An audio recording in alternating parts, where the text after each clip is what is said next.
और दोस्तों स्वागत है आपका अपने YouTube चैनल न्यू एग्जाम्पर में। ठीक है दोस्तों, आज आपके लिए देखने के लिए मिलेंगे फिर से टॉप 10 की जो सीरीज चल रही है उसमें बेहद बेहतरीन प्रश्न। आप कमेंट बॉक्स में बताते नहीं हैं, बताइएगा ज़रूर कि आप पर कितने प्रश्न बन रहे हैं। अगर आप 7 या 8 प्रश्न कर रहे हैं तो आप बहुत ही अच्छी सीरीज में हैं, क्योंकि प्रश्न मॉडरेट टाइप के नहीं हैं, थोड़े बेसिक से ऊपर ही है। ठीक है, आप समझ सकते हैं बात को, उतने ईजी भी नहीं है उतने कठिन भी नहीं है। तो आप बताइएगा, पहला प्रश्न है। और उससे पहले जो पहली बार चैनल पर विजिट कर रहे हैं वो लाइक सब्सक्राइब जरूर कर लें, जिससे उन्हें आगामी वीडियो मिलती रहे। ठीक है दोस्तों, किस राज्य में ईसाइयों की जनसंख्या अधिक है? Karnataka, option B Kerala, option C Rajasthan, option D Andhra Pradesh. बताइए आप लोग, क्या हो जाएगा इसका राइट आंसर? किस राज्य में ईसाइयों की जनसंख्या अधिक है? आपके लिए थोड़ा सा टाइम है, तब तक आप अनुमान लगा लीजिए आप, क्योंकि दोस्तों आप चीज़ों को समझते हैं तो चीज़ें आसान लगने लगती हैं, और हमें चीज़ों का तरीका मालूम होना चाहिए। तो इसका बताइए, ईसाइयों की जनसंख्या अधिक कहाँ है? ये है कहाँ? केरल। जी हाँ, Kerala, B option is right answer. अब माइंड में क्लिक किया होगा कि केरल है, तो केरल के बारे में आपको थोड़ी नॉलेज होनी चाहिए। केरल के इस टाइम सीएम कौन है?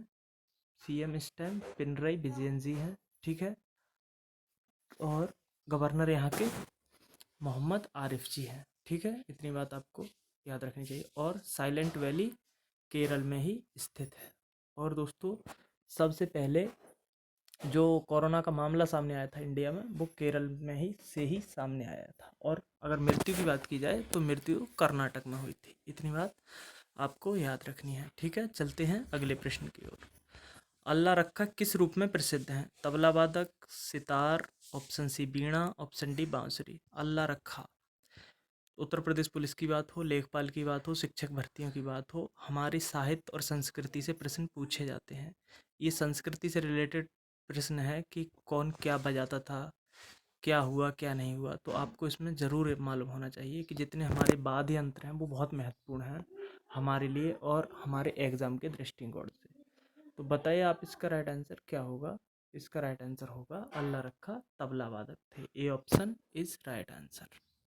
ठीक है, अमीर खुसरो सितार वादक थे। इतनी बात आपको याद रखनी है। और हरिहर प्रसाद चौरसिया ये बांसुरी वादक थे। ठीक है, चलते हैं अगले प्रश्न की ओर। और संतूर बहुत पूछा जाता है, संतूर वादक कौन थे? तो पंडित शिव कुमार शर्मा संतूर वादक थे। काफ़ी एग्जामों में संतूर के बारे में पूछा गया है। ठीक है, हीमोग्लोबिन क्या है? विटामिन, प्रोटीन, जैविक, इनमें से कोई नहीं। तो ये प्रश्न उत्तर प्रदेश का जो पिछली बार मतलब 2020 में 8 जनवरी को एग्जाम हुआ था उसमें पूछा गया था।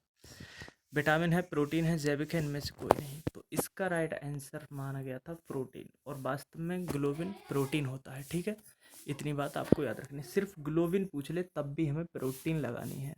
ठीक है, चलते हैं चौथे नंबर की ओर। मंडियां व मेले किस सूची के अंतर्गत आते हैं? ऑप्शन ए संघ सूची, ऑप्शन बी राज्य सूची, ऑप्शन सी समवर्ती सूची, इनमें से कोई नहीं। मैंने आपको पीछे बताया था रेलवे, रक्षा, नागरिकता, ये सब संघ सूची के विषय थे। जिस पर सेंट्रल गवर्नमेंट कानून बनाती है वो सब्जेक्ट संघ सूची के अंतर्गत आते हैं। जिस पर स्टेट गवर्नमेंट कानून बनाती है या कोई नियम लाती है, पारित करती है, वो राज्य सूची के अंतर्गत आता है। और जिस पर दोनों राज्य और केंद्र मिलकर कोई कानून या नियम बनाते हैं वो समवर्ती सूची के अंतर्गत आता है। माइंड में क्लिक किया होगा आपके शिक्षा। शिक्षा दोस्तों ये पहले समवर्ती सूची में शामिल नहीं था, लेकिन बाद में ये समवर्ती सूची में शामिल हो गया। और समवर्ती सूची भारतीय संविधान में कहाँ से ली गई है? ऑस्ट्रेलिया से ली गई है। इतनी बात भी आपको याद रखनी है। ठीक है, तो इसका राइट आंसर राज्य सूची, मेले व मंडियाँ राज्य सूची के अंतर्गत आती हैं। लिंगराज मंदिर कहाँ स्थित है? भुवनेश्वर, दिल्ली, मुंबई, बनारस। इसका राइट आंसर आपको बताना है लिंगराज मंदिर। ये है दोस्तों भुवनेश्वर में। पीछे भी शायद ये प्रश्न हो गया है, रिपीटेड क्वेश्चन है, फिर भी आप चीज़ों को रिवाइज करिए, उतनी ज़्यादा चीज़ें आसान लगने लगेंगी। भुवनेश्वर में है। भुवनेश्वर कहाँ है? उड़ीसा में। उड़ीसा की राजधानी कहाँ है? उड़ीसा की राजधानी कहाँ है? और उड़ीसा के सीएम कौन है? नवीन पटनायक जी। उड़ीसा की राजधानी यही है भुवनेश्वर, और गवर्नर हैं उड़ीसा के गणेशी लाल। उड़ीसा में जो व्हीलर द्वीप है उसका नाम बदलकर एपीजे अब्दुल कलाम द्वीप रख दिया गया है। और अग्नि 5 का सफलतापूर्वक परीक्षण उड़ीसा में ही किया गया था। मोदी सरकार पहल और मो सरकार जीवन योजना हाल ही में यहीं लॉन्च की गई है। ये करंट से रिलेट करने वाले प्रश्न हैं, तो मैंने आपको बता दिया। मो सरकार पहल और मो जीवन पहल यहीं से लॉन्च की गई हैं। और पेटा का जो अवार्ड मिला है वो नवीन पटनायक जी को मिला है पालतू पशुओं की रक्षा के लिए। ठीक है, छठे नंबर की ओर चलते हैं। चंदेल राजवंश की राजधानी कहाँ थी? खजुराहो, हम्पी, कालीबंगा, वनावली। इसका राइट आंसर क्या हो जाएगा? खजुराहो, हम्पी, कालीबंगा, बनावली। तो चंदेल राजवंश की जो राजधानी थी वो थी खजुराहो। ठीक है, खजुराहो कहाँ है? ये मध्य प्रदेश में है खजुराहो। 7वें नंबर प्रश्न की ओर चलते हैं। नागार्जुन सागर बांध किस नदी पर बना है? कृष्णा नदी, लोनी नदी, कोशी नदी, काली नदी। तो नागा अर्जुन सागर याद रखना आप। नागा अर्जुन, अर्जुन इसमें शब्द आ रहा है, अर्जुन के साथ रहते थे कृष्ण। ठीक है, अर्जुन के साथ कृष्ण रहते थे, तो इसलिए कृष्ण और अर्जुन कहाँ क्या हो गया? इसका कॉम्बिनेशन हो गया। नागार्जुन सागर कृष्णा नदी पर। सदैव आप ये ट्रिक फॉलो कीजिए। A option is right answer.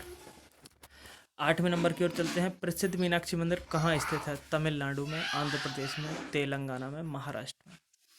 तो ये मीनाक्षी मंदिर दोस्तों तमिलनाडु में स्थित है। ए ऑप्शन बिल्कुल सही है। ठीक है, और यहाँ के सीएम कौन है?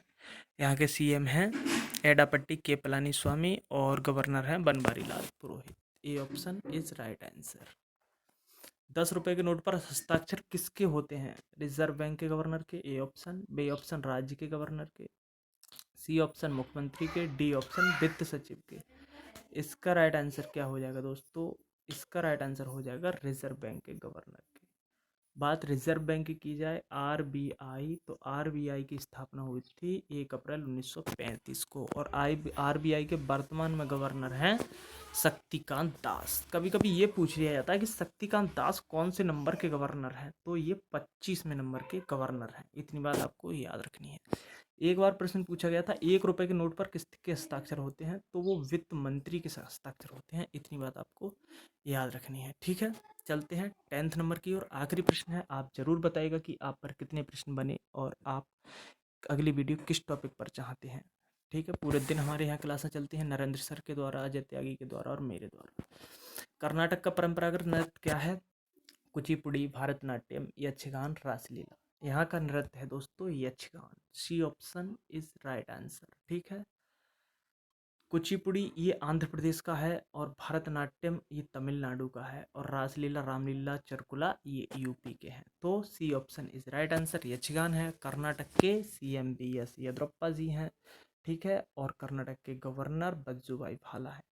कोरोना वायरस के लिए अवेयरनेस के लिए इन्होंने एक ऐप लॉन्च किया है कर्नाटक सरकार ने, उसका नाम है कोरोना बाज। ठीक है, इतनी बात भी आपको याद रखनी है। एक चीज़ से आपको 4-5 चीज़ें मिल जाएं तो आपके नॉलेज में वृद्धि होगी दोस्तों कि नहीं। क्या मेरी बात क्लियर है कि नहीं? क्या मेरी बात समझ में आई कि नहीं? ये बात सब आप ज़रूर बताइएगा। बहुत जल्द ही हमारी लाइव क्लासें शुरू होंगी। आशा करते हैं इस महीने के लास्ट में लाइव क्लासें शुरू हो जाएं तो हम सामने आपके आके आपको पढ़ा सकें और अच्छा आपका मार्गदर्शन करा सकें, आपको नॉलेज प्रोवाइड करा सकें, वो भी निःशुल्क दोस्तों, कोई चार्ज नहीं होगा।